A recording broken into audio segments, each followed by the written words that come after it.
Oke, Assalamualaikum warahmatullahi wabarakatuh. Waalaikumsalam warahmatullahi wabarakatuh. Selamat siang Anda semua, apa kabarnya? Siang Bu, alhamdulillah baik. Oke, terima kasih telah hadir pada hari ini. Perkenalkan, nama saya Arinda.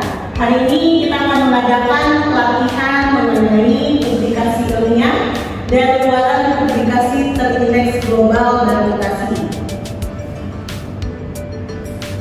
Oke, pelatihan ini kami selenggarakan itu sudah sesuai dengan SKKRI nomor 86 tahun 2023, di mana di sini kami menggunakan OMS 01, yaitu melakukan pertukaran pengetahuan dalam kegiatan litbanggi untuk menghasilkan keluaran publikasi ilmiah terindeks global dan mutasi atau transaksi lisensi. Nah, sebelumnya perkenalkan saya untuk memperkenalkan diri lebih jauh.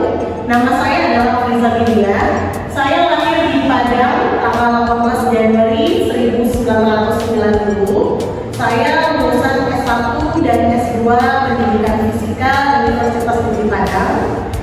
Saya merupakan dosen di Departemen PGSD Universitas Negeri Padang. Saya juga menulis beberapa karya ilmiah dan juga buku.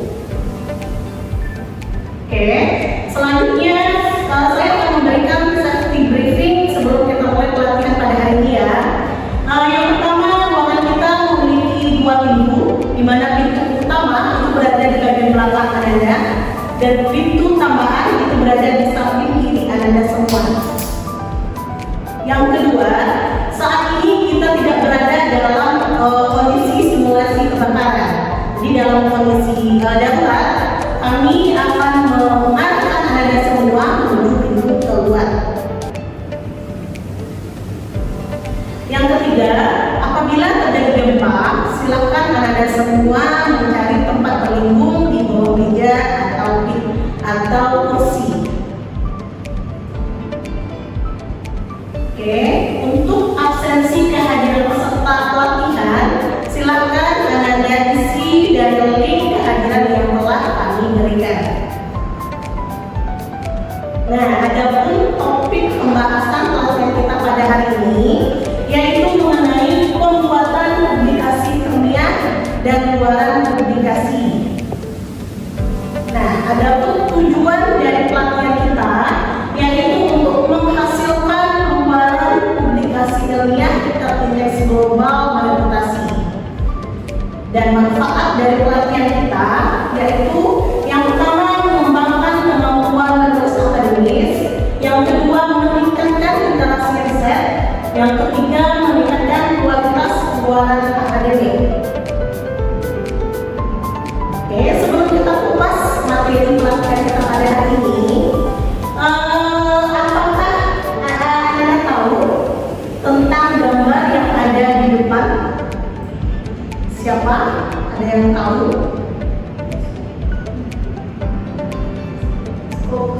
Skopus. Ya, skopus itu apa?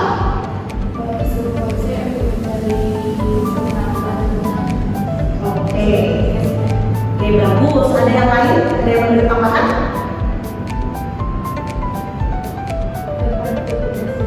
Oh, tempat publikasi jurnal. Oke, ada lagi? Cukup? Oke, jadi Skopus ini adalah pengindeks. Dia adalah sebuah lembaga pengindeks publikasi ilmiah yang terindeksnya secara global atau internasional. Itu yang Skopus. Nah, Skopus ini dikelola oleh Elsevier. Jadi pengelolanya namanya adalah Elsevier. Ya, paham ya? Oke, selanjutnya dari dua gambar di depan, apakah Anda mengetahuinya juga? Nah, silakan tugas kuret. Apa itu tugas kuret? Sama seperti Skopus tadi juga sudah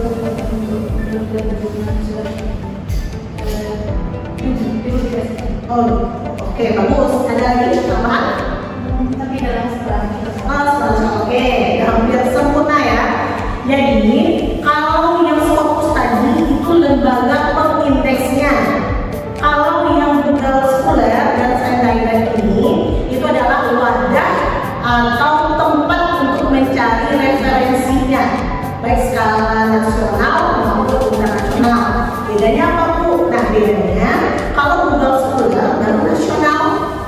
Kalau yang semi-direct yang ini, semi-direct itu yang skala internasional, yang tadi yang Scopus. Jadi internasional itu menggunakan semi-direct. Oke, udah paham? Oke, lanjut untuk peralatan dan perlengkapan. Ini telah disediakan oleh panitia. Silakan Ananda menggunakan yang ada di hadapan Ananda semuanya. Untuk materi hari ini, yang pertama kita bahas mengenai publikasi ilmiah. Oke, publikasi ilmiah adalah hasil karya ilmiah yang diterbitkan untuk menyebarkan pengetahuan dan penemuan baru. Ada yang tahu apa jenis karya ilmiah ini? Yang Anda tahu apa jenisnya? Contohnya satu ini Bu, esai. Apa lagi? Yang sekarang lagi viral-viralnya, yang sering digunakan oleh mahasiswa saat ini. Artikel, betul sekali ya, artikel. Nah, artikel adalah suatu karya tulis yang dibuat untuk menyampaikan informasi atau hasil penelitian mengenai suatu topik itu secara tertulis. Nah, apa cirinya? Yang pertama, menggunakan metode ilmiah. Tahu itu apa metode ilmiah? Tahu? Nah, metode ilmiah itu terdiri dari observasi, merumuskan masalah, mengumpulkan data, menganalisis data, dan menarik kesimpulan. Nah, itulah yang pertama ciri dari artikel. Yang kedua, yaitu sistematik dan terstruktur. Apa maksudnya? Tahu? Nah, di sini maksudnya sistematik ini adalah ketika Anda menulis sebuah artikel itu disusun secara terstruktur, artinya mulai dari judul, abstrak, pendahuluan, metodologi, hasil pembahasan sampai referensi. Jadi itu disusun terstruktur atau sistematik. Paham ya? Yang ketiga yaitu berbasis fakta dan bukti empiris. Maksudnya di sini di dalam artikel pasti kita menyajikan data ya. Nah, data yang kita sajikan itu harus sesuai dengan hasil penelitian yang kita lakukan. Itu yang fakta. Oke, yang keempat ciri artikel itu adalah menggunakan referensi. Ini pasti ya. Tanpa adanya referensi, artikel kita tidak ada yang mendukung. Jadi guna referensi itu adalah pendukung artikel yang kita rancang tersebut. Oke, kita lanjut. Nah, di yang kedua materi kita yaitu mengenai kaidah penulisan karya ilmiah yang baik. Nah, yang pertama itu adalah struktur karya ilmiah harus sistematik. Ya, tadi sebelumnya materi sebelumnya sudah dijelaskan juga bahwa struktur penulisan karya ilmiah atau artikel sempitnya itu dimulai dari judul, abstrak, pendahuluan, metodologi, hasil dan pembahasan serta kesimpulan. Nah, itu strukturnya harus disusun secara sistematik. Nah, yang kedua, penulisan dan format harus konsisten. Maksudnya gimana Bu? Nah, maksudnya misalnya dalam sebuah artikel Anda menggunakan tabel, ya. Nah, tabel pasti tabel 1, tabel 2, tabel 3, tabel dan seterusnya ya. Begitu juga dengan gambar 1, 2, 3 dan seterusnya. Nah, makanya di sana dikatakan penulisannya harus konsisten sesuai dengan format yang telah disediakan. Itu yang konsisten, sama, berurutan dari awal hingga akhir. Paham ya? Yang ketiga, gunakan referensi dan citasi yang tepat. Maksudnya di sini, misal Anda akan mengadakan penelitian mengenai model PBL. Nah, referensinya apa tuh? Referensinya gunakanlah model PBL. Nah, jangan gunakan yang test method. Jadi dia harus relevan dengan penelitian yang kita lakukan. Ada yang ditanyakan? Ada semua? Ya. Oke, kita lanjut. Nah, ini ada gambar di depan. Ada yang tahu inti itu apa?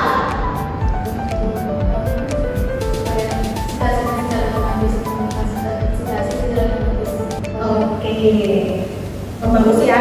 Jadi NDD ini mungkin sudah terkenal di kalangan mahasiswa, yaitu adalah sebuah aplikasi atau software yang membantu kita untuk mensitasi sebuah bahan bacaan atau artikel. Oke, udah pernah menggunakannya? Lebih gampang ya.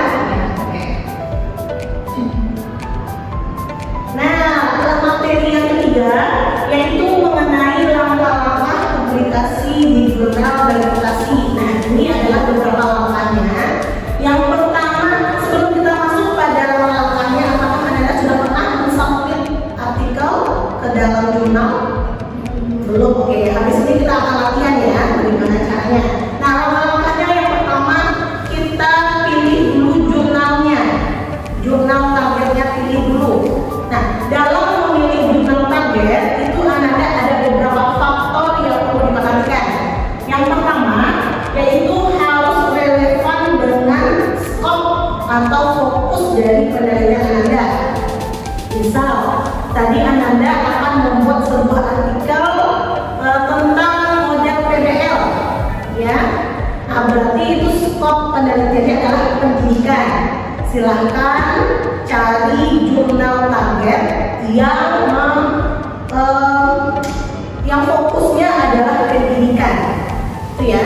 Jadi perlu dipertimbangkan yang pertama adalah relevan dengan fokus penelitian kita. Yang kedua, pilihlah jurnal Scopus ini yang paling kualitasnya tinggi. Jadi lihat, perhatikanlah peringkat kualitasnya. Nah, biasanya kalau untuk jurnal-jurnal yang verifikasi ini biasanya disajikan dalam bentuk key, dari 1, key 2, key 3, key 4 sampai key 5. Nah, semakin tinggi nilai peringkatnya, key-nya, semakin bagus tempat jurnalnya. Ya, itu jadi pertimbangan juga ya. Yang ketiga, biaya publikasi. Nah, biaya publikasi ini juga perlu kita pertimbangkan.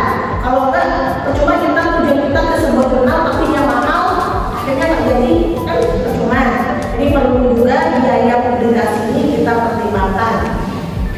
Yang keempat yaitu frekuensi dan waktu publikasi. Paham maksud dari frekuensi ini? Maksudnya adalah periode berapa kali dia menerbitkan artikel dalam 1 tahun, itu frekuensi itu. Misalnya ada beberapa jurnal yang dalam setahun bisa 3 kali terbit, bisa 4 kali, bisa 5 kali. Nah, semakin sering dia terbit tiap tahunnya, itu lebih besar peluang kita untuk artikel ini diterima. Jadi kalau mencari sebuah jurnal tujuan, carilah yang frekuensi penerbitannya itu banyak, 5 kali dalam setahun atau berapa kali. Oke, lanjut langkah yang kedua, yaitu lakukan cek plagiat. Jadi setelah Anda tadi memilih jurnal targetnya, nah lakukan dulu cek plagiatnya, plagiat dari artikel Anda buat itu. Pernah mencoba cek plagiat? Pakai apa? Tomitin. Nah, plagiat ini untuk beberapa jurnal verifikasi ini biasanya memakai plagiatnya itu maksimal di angka 15-20%. Oke, 15-20%. Usahakan nilainya di 15%. Nah, tujuannya apa? Untuk menyatakan bahwa ini originalitas. Jadi ini adalah benar-benar hasil karya kita sendiri. Oke, langkah selanjutnya adalah submission. Nah, ini apa nih Bu? Nah, submission ini setelah kita ambil jurnal, kita cek plagiatnya, lanjut kita submit ke jurnal tujuan tersebut. Ya, submit. Nah, biasanya untuk submit ini tidak berbayar ya, tidak berbayar. Lanjut yang keempat adalah proses peer review. Nah, proses peer review ini setelah kita submit artikel kita ke sebuah jurnal, nanti ada proses reviewnya. Jadi kita menunggu dulu sampai artikel kita ini akan direview oleh para reviewer.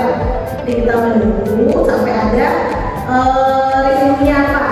Setelah dari review kita revisi, kemudian kita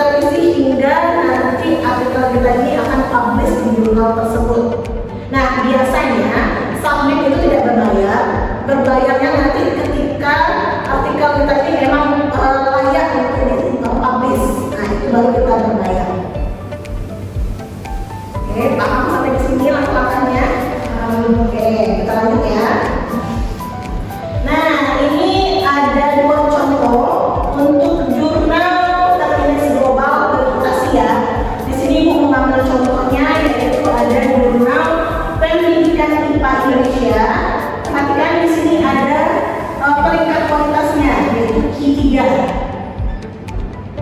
ya. Kemudian yang kedua ada lagi nama jurnalnya adalah International Journal of Evaluation and Research in Education. Nah ini peringkatnya adalah Q2. Biasanya kalau semakin tinggi peringkat kualitas itu semakin susah ditembus ke dalam jurnal tersebut, dan semakin bagus jenis artikel yang telah publish di dalam jurnal tersebut. Nah, ada pun target dari pelatihan kita ini yaitu untuk meningkatkan pemahaman tentang publikasi ilmiah. Yang kedua, menyusun draft awal artikel. Yang ketiga, pengenalan dari jurnal terindeks global. Nah, capaian akhir kita yang pertama adalah menulis manuskrip artikel. Yang kedua, kita akan mempublikasikan ke jurnal terindeks bereputasi, itu fokus. Yang ketiga, untuk pengembangan karir akademik kita, nantinya sebagai dosen. Nah, selanjutnya nanti Ibu akan memberikan waktu sesi praktek. Nah, silakan semua Ananda untuk membuat manuskrip artikel yang akan kita publikasikan nanti ke jurnal bereputasi. Ya, nanti Ibu kasih waktunya ya sekitar 1 jam. Nah, dari pelatihan ini diharapkan sikap kerja yang akan muncul yaitu komunikatif, tanggung jawab, kreatif, sopan, dan sabar. Nah, sampai di sini apakah ada pertanyaan Anda? Tidak ada? Oke, jika ada, nanti silakan ajukan melalui WA saya sendiri ya. Oke. Nah, sampailah kita pada tahap evaluasi. Nah, ini gunanya hanya untuk melihat evaluasi dari pelatihan ini. Nah, sekarang silakan Anda semua untuk menjawab pertanyaan yang ada di depan. Oke, ditulis saja di kertas yang telah disediakan, di buku yang telah disediakan. Silakan ditulis, nanti akan saya kumpulkan. Oke, saya beri waktu itu sekitar 10 menit. Oke, silakan bekerja.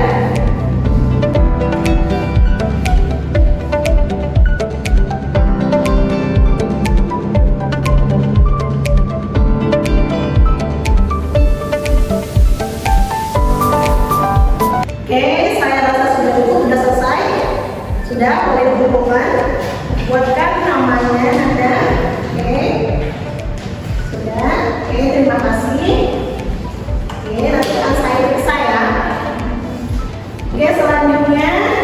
Nah, ini adalah kesimpulan dari pelatihan kita pada hari ini, yaitu publikasi ilmiah itu merupakan sebuah hasil karya ilmiah yang diterbitkan untuk menyampaikan informasi atau penemuan baru. Kemudian yang kedua adalah target dari pelatihan ini yaitu mempublikasikan artikel yang kita rancang pada jurnal bereputasi. Dan yang ketiga, dengan pelatihan ini kita memiliki sikap kerja dalam publikasi yaitu komunikatif, tanggung jawab, kreatif, sopan, dan sabar. Nah, ini tugas untuk Ananda dalam waktu 2 minggu ke depan.